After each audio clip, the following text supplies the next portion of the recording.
আন্তর্জাতিক সম্মেলন কেন্দ্রে জাতির জনক বঙ্গবন্ধু শেখ মুজিবুর রহমানের জন্মবার্ষিকী ও জাতীয় শিশু দিবস উপলক্ষে বাংলাদেশ আওয়ামী লীগ আয়োজিত আলোচনা সভায় বক্তব্য রাখছেন প্রধানমন্ত্রী শেখ হাসিনা। সরাসরি যাচ্ছি সেখানে। আজকে আমাদের এই সভার আলোচকবৃন্দ উপস্থিত, আমাদের মুজিব সেনা, বাংলাদেশ আওয়ামী লীগ ও সহযোগী সংগঠনের নেতৃবৃন্দ সহ সকলকে আমার আন্তরিক শুভেচ্ছা। আসসালামু আলাইকুম। জাতির পিতা বঙ্গবন্ধু শেখ মুজিব, যিনি আমাদের স্বাধীনতা দিয়ে গেছেন, আত্মপরিচয়ের ঠিকানা দিয়ে গেছেন, আমি তার প্রতি গভীর শ্রদ্ধা জানাচ্ছি। আমি শ্রদ্ধা জানাই 30 লক্ষ শহীদের প্রতি, 2 লক্ষ মা বোনের প্রতি, শ্রদ্ধা জানাই জাতীয় নেতার প্রতি। আজকের দিনে আমি স্মরণ করি আমার দাদা দাদিকে, স্মরণ করি আমার মাকে, আমার ভাই, যাদেরকে আমরা হারিয়েছি 15 আগস্ট, তাদের সকলকে, আমার বাবা মা, কামাল জামাল রাসেল সহ আমার আত্মীয় পরিবার পরিজন সকলকে। এ মাটিতে জন্ম নিয়েছিলেন জাতির পিতা বঙ্গবন্ধু শেখ মুজিবুর রহমান। তার জন্মের পরপরই তার নানা শেখ আব্দুল মজিদ, তিনি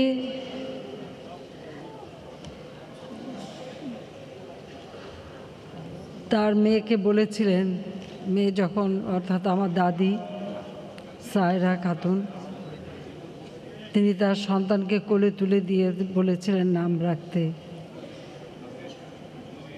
তিনি কোলে নিয়ে নাম রেখেছিলেন শেখ মুজিবুর রহমান, আর সাথে বলেছিলেন তোমার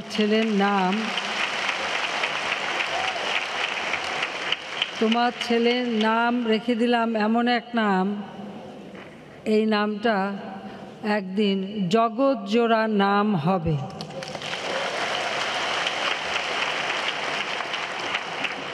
জগৎ জোড়া নাম হবে, অর্থাৎ বিশ্বব্যাপী এই নাম ছড়িয়ে যাবে, সেই কথাটাই তিনি উল্লেখ করেছিলেন। তার নানা সেই কথাটা আজকে সারা বিশ্বে সত্যি ছড়িয়ে পড়েছে। যে শিশুটি জন্ম নিয়েছিল সেই টুঙ্গিপাড়ার ওই মাটিতে, যেটা ছিল একটি অজপাড়াগা, রাস্তাঘাট ছিল না, চারিদিকে পানি, নদী, খাল বিলে ভরা, সবুজ ছায়া ঘেরা একটা গ্রাম।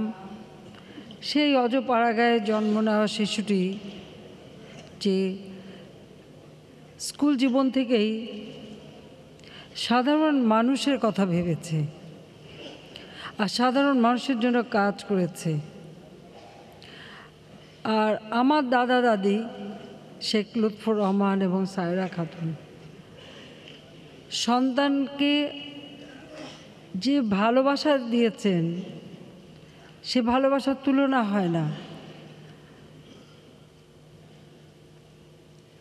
স্কুল জীবন থেকেই, সেই ছোট্ট শিশু কাল থেকেই তার ভিতরে যে মানুষের প্রতি একটা প্রেম, ভালোবাসা, মানুষের প্রতি, মানুষকে কল্যাণ করার একটা আকাঙ্ক্ষা, সেটাই ছোট্টবেলা থেকেই তার জীবনে সেটা প্রকাশ পেত, যেটা আমার দাদির কাছ থেকে সবসময় গল্প শুনতাম। এবং এমন এক মা আর বাবা তিনি পেয়েছিলেন, যারা কোনো দিন কোনো অভিযোগ কখনো সন্তানের জন্য করেননি, বরং তার প্রতিটি কাজে উৎসাহ দিয়েছেন। এবং সেটা আমরা একেবারে আমরা যখন বড় হয়েছি তখনও দেখেছি যে আমার বাবা বাংলাদেশের প্রধানমন্ত্রী, তখনও তিনি মা বাবার কাছে যখন গেছেন, তখন সত্যি তিনি একটা ছোট্ট শিশু, খোকা হয়ে গেছেন। মায়ের কোলে শুয়ে পড়া, মাকে আদর করা, এবং আমার দাদি ওই বয়সেও আমার আব্বাকে ভাত মেখে মুখে তুলে খাইয়ে দিতেন, আর ছোট্ট বাচ্চার মতো তিনি খেতেন। আমরা হাসতাম, ঠাট্টা করতাম, এটা ঠিক। এই যে এত গভীর ভালোবাসা, এবং যখন যেটা তিনি করতে চেয়েছেন কোনোদিন বাধা দেননি। আপনার জাতির পিতার লেখা অসমাপ্ত আত্মজীবনী এবং কারাগারের রোজনামচা যদি পড়েন, যারা পড়েছেন, সেখানেও দেখেছেন যে মা বাবার জন্য তার যে ভালোবাসা এবং টান, এবং বাবা মা যেভাবে তাকে সমর্থন দিয়েছে, অর্থ সম্পদ সব কিছু দিয়েই সমর্থন দিয়েছে। কারাগারের রোজনামচায় এক জায়গায় লেখা আছে যে আমার দাদাকে কেউ অনুযোগ করছেন যে আপনার ছেলেগুলি কি করছে, সে তো অ্যারেস্ট হবে, জেলে যাবে। তিনি বলেছিলেন যে সে তো দেশের কাজ করছে, ভাত খেলে ঘরে ভাত খাবে, নাহলে জেলের ভাত খাবে। এই যে একটা সাহস উচ্চারণ আমার দাদার মুখ থেকে। পাশাপাশি আমার মাকে দেখেছি। অন্তত আমি বড় সন্তান, আমি বলতে পারি আমার মা কোনো দিন কোনো অভিযোগ, কোনো চাহিদা, কোনো কথা কোনো দিন আমার বাবাকে কিন্তু বলেননি। সংসারের সব কিছু নিজে সামাল দিয়েছেন। যখন কারাগারে থাকতেন, দলকে গড়ে তোলা, আন্দোলন গড়ে তোলা, এই কাজগুলিও কিন্তু তিনি করেছেন। আবার একের পর এক মামলা মোকদ্দমা, দিনের পর দিন কোর্টে দৌড়দৌড়ি করা। একটা বাড়ি ভাড়া পাওয়া যেত না, কেউ বাড়িতে থাকতে দিত না। যখন মন্ত্রী ছিলেন, এরপরে মন্ত্রিত্ব ছেড়ে দিলেন। মন্ত্রিত্ব ছেড়ে দিয়ে বঙ্গবন্ধু গেলেন, দলের দায়িত্বভার নিলেন। যখন তাকে সাধারণ সম্পাদকের দায়িত্ব নিতে হলো আওয়ামী লীগের, তখন তিনি মন্ত্রিত্ব ছেড়ে দিয়ে সাধারণ সম্পাদকের দায়িত্ব নিয়ে দলকে সুসংগঠিত করছিলেন। এরপর মার্শাল ল যখন আসলো, মাত্র 3 দিনের নোটিশ দিয়ে বাড়ি থেকে আমাদের বের করে দিয়েছিল। একটা বাড়ির জন্য হন্যে হয়ে ঘুরতে দেখেছে আমার মাকে। কিন্তু কোনোদিন কারাগারে যখন সাক্ষাৎ করতে যেতেন, এ ব্যাপারে একটি কথাও কিন্তু বলতেন না বা কোনো অনুযোগ করতেন না। আমাদের লেখাপড়া, সংসার, দল সব কিছুই আমার মাকে দেখেছি সেই দায়িত্ব নিয়েছেন। আর আমার দাদাদের সমর্থন সে তো সবসময় ছিল। সেই ছোট্ট শিশুটি যার জন্ম হলো, সে আজকে একটা বিশ্বে, সারা বিশ্বের কাছে আজ তার নাম ছড়িয়ে পড়েছে।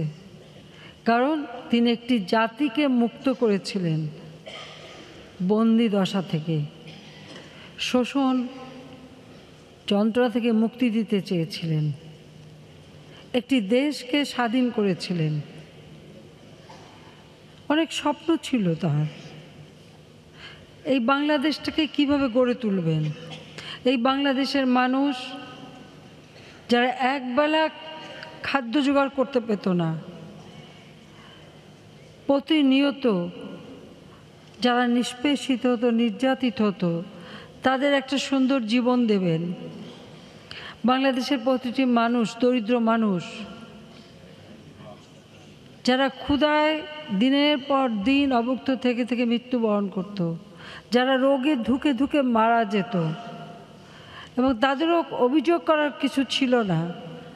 তারা মনে করতো এটাই বোধহয় আল্লাহর বিধান, তাই তাদের এই কষ্ট, এই দুর্গতি, এই যন্ত্রণা।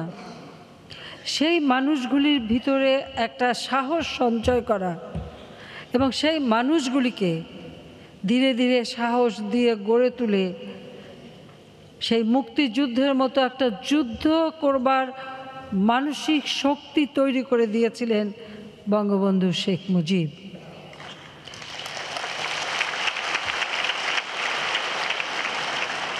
যে জাতি শত নির্যাতনের মুখেও তারা কথা বলতে পারত, তাদের মুখে ভাষা জুগিয়েছিলেন তিনি। শোষণ বঞ্চনা থেকে মুক্তি দিয়েছিলেন আর যে যেমন পাকিস্তান সৃষ্টির জন্য তিনি সংগ্রাম করেন, কিন্তু সেই পাকিস্তান সৃষ্টির পরে যখন তিনি দেখলেন যে পাকিস্তান নামে যে দেশটি হয়েছে সে দেশটি এই বাঙালিকে শোষণ করে, তো তাদের হাত থেকে বাঙালি জাতিকে মুক্ত করবার আন্দোলনও কিন্তু তিনিই শুরু করেন, যখন আমাদের বাংলা ভাষায় কথা বলার অধিকারটা ওই পাকিস্তানিরা কেড়ে নিতে চেয়েছিল। আমাদের দুর্ভাগ্য, ভাষা আন্দোলনে তার যে অবদান, একসময় সে ইতিহাস হারিয়ে গিয়েছিল। আমাদের অনেক জ্ঞানীগুণীজনও তাদের লেখনীতে কখনো কথা উল্লেখ করতেন না যে এই ভাষা আন্দোলনটা সেই 48 সাল থেকে বঙ্গবন্ধু শেখ মুজিবই শুরু করেছিলেন, যখন ঢাকা বিশ্ববিদ্যালয়ের ছাত্র। খুব কয়েকজন হাতে গোনা এ কথাটা লিখতেন, অনেকেই বলতেন না। এমনকি 48-এর আন্দোলন করতে যেয়েই কিন্তু তিনি, ভাষার আন্দোলন করতে গিয়েই তিনি কিন্তু বারবার গ্রেপ্তার হয়েছেন। সেই সাথে ঢাকা বিশ্ববিদ্যালয়ের 4র্থ শ্রেণীর কর্মচারীদের অধিকার আদায় আন্দোলন, দুর্ভিক্ষের বিরুদ্ধে আন্দোলন, এমনকি সেই আমাদের কৃষক দাওয়াল শ্রেণী তাদের অধিকার আদায়ের জন্য আন্দোলন, সেই আন্দোলনগুলি তিনি করেছেন এবং তার ফলে বারবার কারাবরণ করেছেন, জেলে গেছেন। আর সেই 49 সালে যখন তিনি গ্রেপ্তার হলেন, 52 সাল পর্যন্ত যখন তিনি কারাগারে বন্দী, 52 সালে গুলি চলল, সেখানে ভাষা শহীদদের রক্ত দিল। অনেকে আন্দোলনটাকে কিন্তু ওই জায়গায় থামিয়ে দেয়, ভাষা আন্দোলন কিন্তু সেখানেই থেমে যায়নি। 52 সালে ফেব্রুয়ারি মাসের 27 তারিখে তিনি যখন মুক্তি পান, সেই বন্দি মুক্তি পাওয়ার পর কিন্তু আবারও রাষ্ট্রভাষা হিসেবে বাংলা ভাষার মর্যাদার আন্দোলন কিন্তু তিনি আবার শুরু করেছিলেন এবং সেই আন্দোলনও তিনি চালিয়ে গিয়েছিলেন। এই তথ্যগুলি একসময় আমাদের ইতিহাস থেকে মুছে গিয়েছিল। জাতির পিতার বিরুদ্ধে 48 সাল থেকে 71 সাল পর্যন্ত পাকিস্তানি গোয়েন্দা সংস্থা যে সমস্ত রিপোর্ট তার বিরুদ্ধে লিখেছিল, সেই রিপোর্টগুলি আমি সংগ্রহ করেছিলাম 96 সালে সরকারে আসার পর। সেখান থেকে আমরা পড়ে পড়ে এই তথ্যগুলি সংগ্রহ করি। যখন আমি প্রথম এই ভাষা আন্দোলনের উপরে একটা বক্তব্য দিই, আমার বিরুদ্ধে অনেকেই আমার বিরুদ্ধে অনেক লেখা লিখেছিলেন এবং অনেক কথাও বলেছিলেন যে এসব কথা আমি নাকি আবিষ্কার করছি, কোত্থেকে পেলাম। যদিও তার উত্তর দেবার জন্য আমাদের অনেকে ছিলেন, যেমন আমরা অনেক তথ্য নিয়ে আখতার মুকুলকে দিলাম, তিনি এর বিরুদ্ধে লিখলেন। কিন্তু আজকে কিন্তু সেই সত্যটা প্রকাশিত হয়েছে। যেমন অসমাপ্ত আত্মজীবনী বেরিয়েছে, সেখানে আছে তার ভাষা আন্দোলনের ইতিহাস, কারাগারের রোজনামচা, আর সেই সাথে সাথে তার বিরুদ্ধে পাকিস্তানি গোয়েন্দা সংস্থার যে রিপোর্ট, সিক্রেট ডকুমেন্ট, সেগুলি কিন্তু আমি প্রকাশ করা শুরু করেছি। প্রথম খণ্ড এবং দ্বিতীয় খণ্ড বেরিয়েছে। দ্বিতীয় খণ্ডটা 1952 সালে, তখন তো তিনি কারাগারে, কিন্তু সেই কারাগারে থাকা অবস্থায় তিনি যে ভাষা আন্দোলনের জন্য যে কাজগুলি করেছেন, এই গোয়েন্দা সংস্থার রিপোর্টেই তা একে একে বের হয় যে বন্দিখানার থেকে তিনি কিভাবে যোগাযোগ করেছেন, কিভাবে ছাত্র লীগের নেতাদের সাথে সাক্ষাৎ করেছেন, কিভাবে তথ্য পাঠিয়েছেন, সেগুলি কিন্তু এই 52 সালের তথ্যে আছে। খুব শীঘ্রই 53 সালের উপর যে খণ্ডটা, সেটাও বের হবে। সেখানে আরও তথ্য পাওয়া যাবে যে কীভাবে তিনি আন্দোলন করেছেন। ঠিক একইভাবে আমরা দেখি মহান মুক্তিযুদ্ধে আমাদের যে বিজয় আর এই স্বাধীনতার সংগ্রাম, যে সংগ্রাম জাতির পিতা করে গেছেন, যে সংগ্রাম তিনি শুরু করেছে, ওই 52 ভাষা আন্দোলন যখন শুরু করেন তখন থেকেই তার ভিতরে এই চেতনাটা আসে যে এরা আমাদের নিজের মায়ের ভাষায় কথা বলতে দেবে না, আর আমাদের সকল অধিকার তারা কেড়ে নিচ্ছে পাকিস্তানি হানাদার বাহিনী, কাজে এদের সাথে আর থাকা যাবে না, এভাবে একটা দেশ চলে না।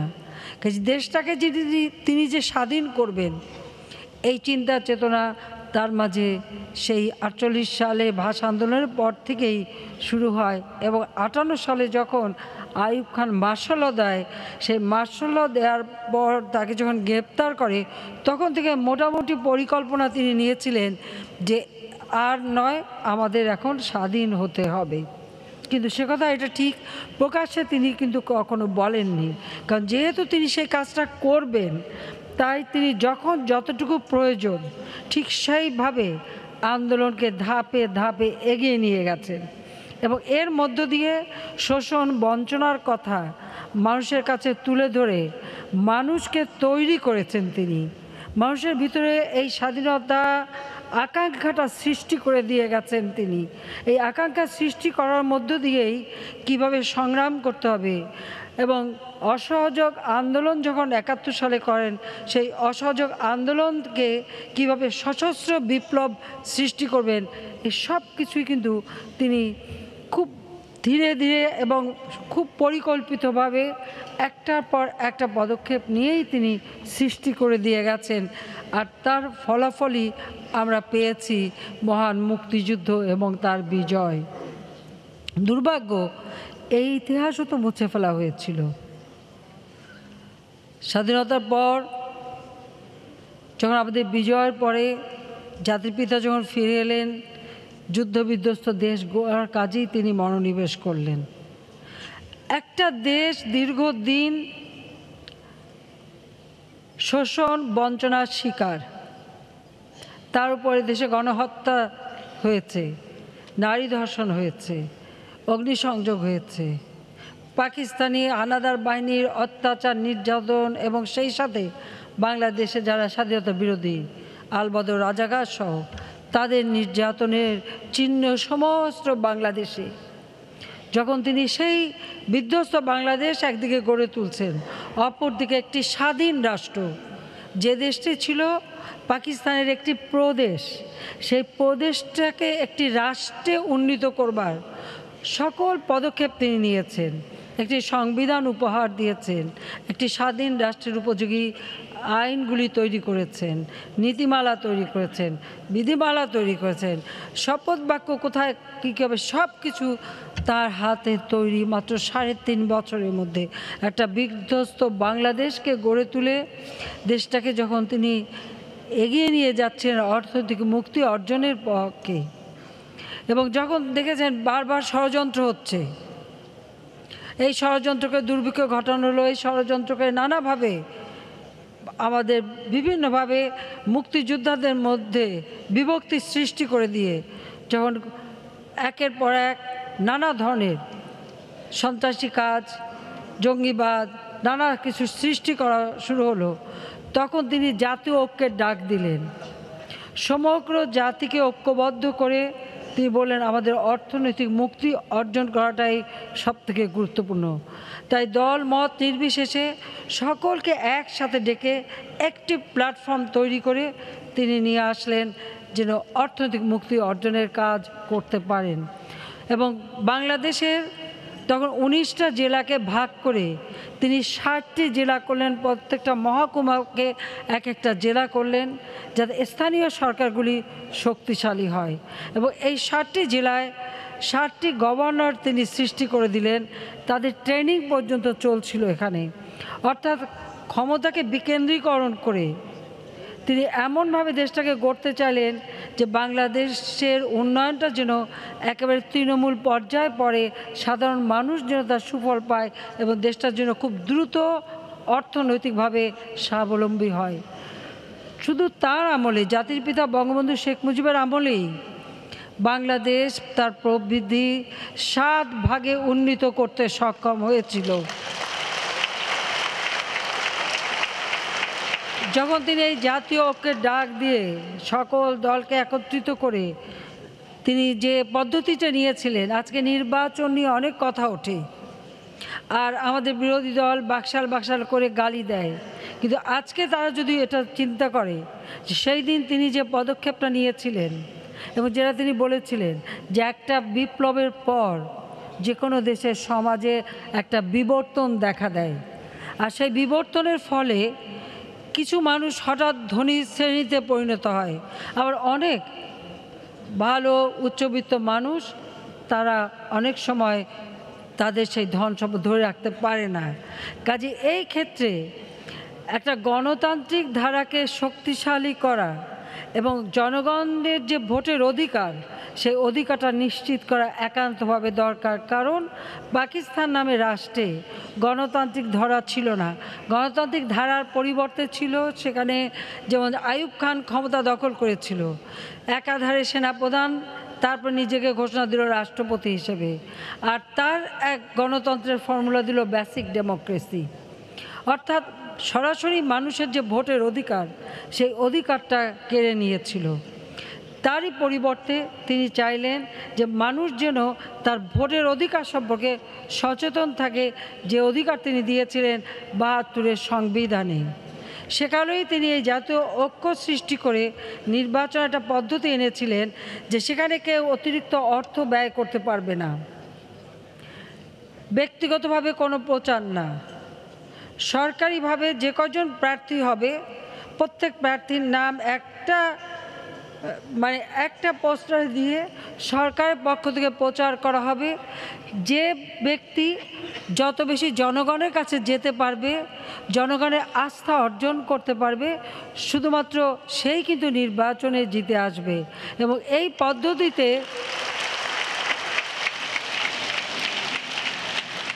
পদ্ধতিতে দুটি নির্বাচন হয়। সেই সময় এই পদ্ধতিতে দুটি নির্বাচন হয়েছিল, একটা কিশোরগঞ্জে, সেখানে সৈয়দ নজরুল ইসলাম সাহেবের ভাই কিন্তু দাঁড়িয়েছিল, কিন্তু জনগণ ভোট দিয়েছিল একজন সাধারণ স্কুল মাস্টারকে। আর পটুয়াখালীতে একটা ইলেকশন হয়। জনগণ এই যে স্বতঃস্ফূর্তভাবে ভোট দিয়েছিল, তিনি এটা করেছিলেন কারণ আমি নিজে জিজ্ঞাসা করেছিলাম যে আপনি এই পদ্ধতিটা করলেন কেন।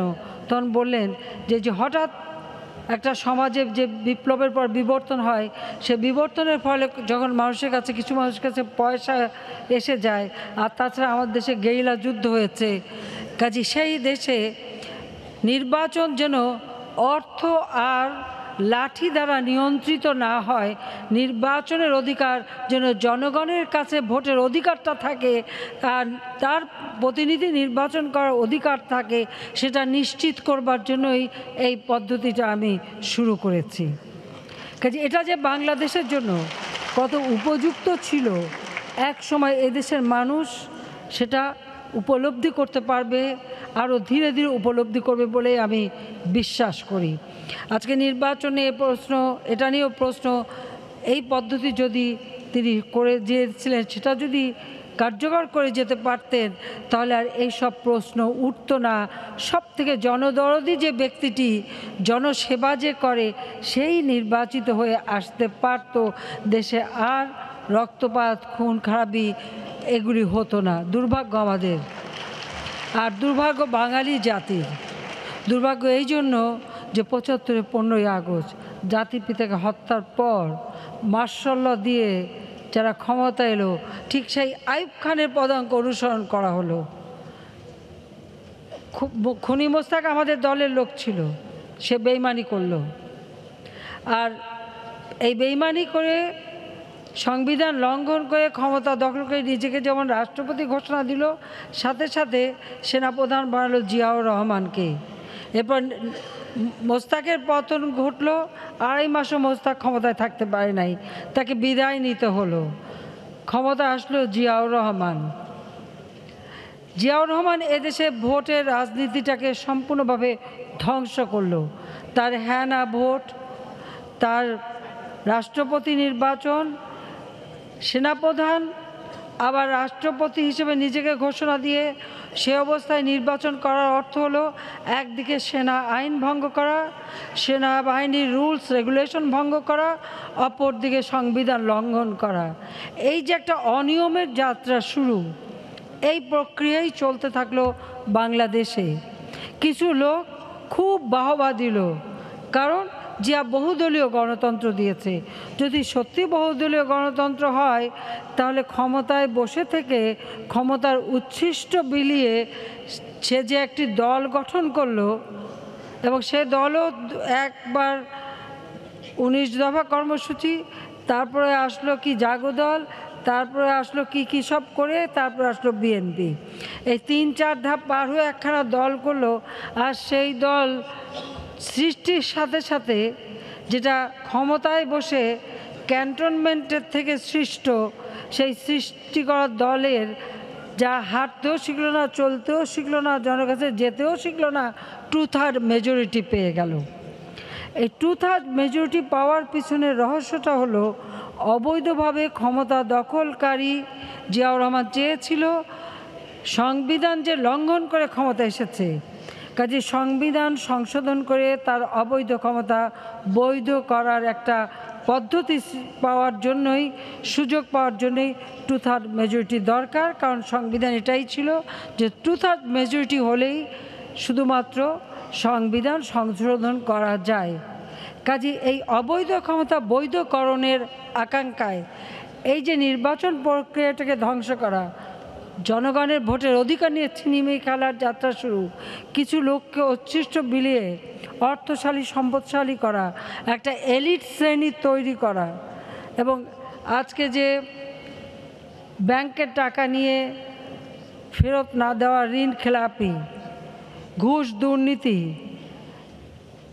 মেধাবী ছাত্রদের হাতে অস্ত্র তুলে দিয়ে শিক্ষা প্রতিষ্ঠানে অস্ত্রের ঝঞ্ঝানি যা যা সৃষ্টি হয়েছিল সবই সেখান থেকে আসলো। এবং এই পদ্ধতি একের পর এক চলতে থাকলো সেই 96 সাল পর্যন্ত। 21 বছর পর আওয়ামী লীগ ক্ষমতা আসার পরে জনগণ এটা উপলব্ধি করলো যে একটা সরকার জনগণের সেবা করে। কারণ জিয়ার পথ ধরে এরশাদ ক্ষমতা এসেছে, আবার খালেদা জিয়ার ক্ষমতা দখলটাও ঠিক ওই একই প্রক্রিয়ার মধ্য দিয়েই ছিল। ওই ক্যান্টনমেন্ট বসেই সে ক্ষমতাটা দখল করেছিল। ঠিক জনগণ যেভাবে ভোট দিয়ে তার প্রতিনিধি নির্বাচন, সে সুযোগটা তখনও আসেনি। কিন্তু আমরা আগাগোড়া সংগ্রাম করেছি গণতন্ত্রের জন্য। কিন্তু আমার অবাক লাগে যে জিয়ার ক্ষমতা দখল আর জিয়ার যে ভাওতাবাজি, যে বহুদলীয় গণতন্ত্র, অর্থাৎ অনেক দল সৃষ্টি করতে পারলেই কি সেটা বহুদলীয় গণতন্ত্র হয়, যেখানে মানুষের কথা বলার অধিকার নাই, প্রতি রাতে কারফিউ, চলার অধিকার নাই, মার্শাল ল জারি, তো সেখানে মানুষের অধিকারটা থাকে কি করে? কিন্তু আমাদের দেশের অনেক জ্ঞানী গুণীরা জিয়ার পিঠ চাপড়িয়ে চাপড়িয়ে অথবা তার পদলেহন করে তাকেই বাহবা দিতে শুরু করেছিল। আর তারই পদঙ্ক অনুসরণ করে ক্ষমতা এসেছিল জেনারেল এরশাদ। আর সেই এরশাদের বিরুদ্ধেও আমরা সংগ্রাম করেছি। এরপর আসলো খালেদা জিয়া। বাংলাদেশের মানুষের কিন্তু ভাগ্য পরিবর্তন হয়নি, পরিবর্তন হয়েছে কেবলমাত্র জাতির পিতা বঙ্গবন্ধু শেখ মুজিবের হাতে গড়া সংগঠন আওয়ামী লীগ যখন ক্ষমতায় এসেছে তখনই এদেশের মানুষের ভাগ্যের পরিবর্তনের সূচনা। এর মাঝে একটা সময় গেছে আমাদের 2001 থেকে 2008 পর্যন্ত। সেই দুঃসময় পার করে 2008 নির্বাচনে জনগণ আওয়ামী লীগকে ভোট দিয়েছে। 2008 নির্বাচন, এই নির্বাচন নিয়ে কেউ প্রশ্ন তোলেনি। এই নির্বাচনে জনগণ যে ভোট দিয়েছিল 84% ভোট পড়েছিল। আর সেই নির্বাচনে বিএনপি মাত্র 28টা সিট পেয়েছিল, এটা সকলের মনে রাখা উচিত। সেই নির্বাচনে বিএনপি মাত্র 28টা সিট পায়, আওয়ামী লীগ সেখানে 2/3 মেজরিটি পেয়েছিল। 2014 নির্বাচন, সেই নির্বাচন ঠেকানোর চেষ্টা করা হয়েছিল, জনগণ প্রতিরোধ করেছিল, আওয়ামী লীগ পুনরায় ক্ষমতায় আসে। 2014 থেকে 2018 সালে নির্বাচন, সার্ভে রিপোর্ট জাতীয় আন্তর্জাতিকভাবে যত সার্ভে রিপোর্ট এসেছে সেখানে স্পষ্ট এসেছে যে আমাদের যে উন্নয়নের কর্মসূচি, 1 দশক ধরে দেশের উন্নয়নে যে কাজ আমরা করেছি, যে উন্নয়নের ফলে দেশ অর্থনৈতিকভাবে স্বাবলম্বিতার পথে এগিয়ে গেছে, যে দেশে দারিদ্র্যের হার কমেছে, মাথাপিছু আয় বেড়েছে, মানুষের শিক্ষা, স্বাস্থ্য, বাসস্থান, খাদ্য নিরাপত্তা সকল ক্ষেত্রে আমরা জনগণের তৃণমূল পর্যায়ে পৌঁছে দিয়েছি। মানুষের জীবন মান উন্নতি হয়েছে। আমরা জঙ্গিবাদ, সন্ত্রাস দমনে ব্যাপকভাবে কাজ করেছি। মানুষের জীবনে শান্তি ফিরে এসেছে। জনগণ আমাদের ভোট দিয়েছে। যখন এই বিএনপি জামাত যারা যুদ্ধাপরাধী, সেই যুদ্ধাপরাধীদের বিচার করেছি, জাতিপিতার হত্যাকারীদের বিচার করেছি, সেই যুদ্ধাপরাধীদের মানুষ ঘৃণা ভরে প্রত্যাখ্যান করেছে। সেই যুদ্ধাপরাধীদের নিয়েই বিএনপি নির্বাচনে গেছে স্বাভাবিকভাবে। আর নির্বাচনে যেখানে একটা দল নির্বাচিত হলে কে তাদের প্রধানমন্ত্রী হবে সেটা দেখাতে পারছে না, সেটা নাই, কারণ দুর্নীতি, হত্যা, খুনের মধ্য দিয়েই তাদের নেতারা জেলে অথবা বিদেশে পাচার। ঠিক সেই অবস্থায় নির্বাচন ৮০% ভোট পড়েছে। বিএনপি এবং জামাত একটা সিটও পায়নি। বিএনপি নাম কষ্টে সিট পেয়েছে, কারণ এক সিটে ৩০০ সিটে যখন প্রায় ৭০০-র কাছাকাছি নমিনেশন দেয় তখন মানুষ তাদের ভোট পাবে কীভাবে? আজকে আমরা জাতির পিতার জন্মদিন পালন করছি। এই জন্ম শতবার্ষিকী আমরা ২০২০ সাল থেকে ২০২১ সাল এই সময়টাকে আমরা ঘোষণা দিয়েছি মুজিব বর্ষ হিসেবে। আমরা জাতির পিতার জন্ম শতবার্ষিকী উদযাপন করব, কমিটি করেছি। আমি চাই সারা বাংলাদেশে একেবারে ইউনিয়ন থেকে শুরু করে প্রত্যেকটা এলাকায় এখন থেকে সকলকে প্রস্তুতি নিতে হবে। জাতির পিতার এই জন্মদিন থেকেই আমাদের শুরু হবে জন্ম শতবার্ষিকী উদযাপনের প্রস্তুতি। আমরা এই মুজিব বর্ষে সেই প্রস্তুতি নেব, কারণ তিনি আমাদের স্বাধীনতা দিয়ে গেছেন। এই স্বাধীনতাকে আমাদের সমুন্নত রেখে বাংলাদেশকে ক্ষুধামুক্ত, দারিদ্র্যমুক্ত, উন্নত, সমৃদ্ধ সোনার বাংলাদেশ গড়ে তুলে জাতির পিতার স্বপ্ন আমাদের পূরণ করতে হবে। আর ইনশাআল্লাহ আমরা তা করতে পারবো, এ বিশ্বাস আমাদের আছে। সেই সাথে আমাদের দেশবাসীকে আমি আহ্বান করব, জাতির পিতার এই জন্ম বার্ষিকী উপলক্ষে দেশের মানুষের কাছে আমার একটাই আহ্বান, যে আর যেন এই বাংলার মাটিতে ওই স্বাধীনতা বিরোধী, খুনি, সন্ত্রাসী, জঙ্গিবাদ, ২১শে আগস্ট গ্রেনেড হামলাকারী, অস্ত্র চোরা কারবারি, সন্ত্রাসী, এতিমের অর্থ আত্মসাৎকারী, এরা যেন আর কোনো দিন ক্ষমতায় আসতে না পারে, মানুষের ভাগ্য নিয়ে ছিনিমিনি খেলতে না পারে। এই বাংলাদেশ বঙ্গবন্ধু শেখ মুজিবের বাংলাদেশ, এ বাংলাদেশ মুজিবের বাংলাদেশ। কাজে এ বাংলাদেশে জনগণের অধিকার সমুন্নত হবে, ক্ষুধামুক্ত, দারিদ্র্যমুক্ত সোনার বাংলা ইনশাআল্লাহ আমরা গড়ে তুলব। আজকের দিনে এই প্রতিজ্ঞা নিয়েই আবার বক্তব্য শেষ করছি। জয় বাংলা, জয় বঙ্গবন্ধু, বাংলাদেশ চিরজীবী হোক। বঙ্গবন্ধু শেখ মুজিবুর রহমানের জন্মবার্ষিকী ও জাতীয় শিশু দিবস উপলক্ষে বাংলাদেশ আওয়ামী লীগ আয়োজিত আলোচনা সভায় বক্তব্য রাখছিলেন প্রধানমন্ত্রী শেখ হাসিনা। আমরা এতক্ষণ সরাসরি ছিলাম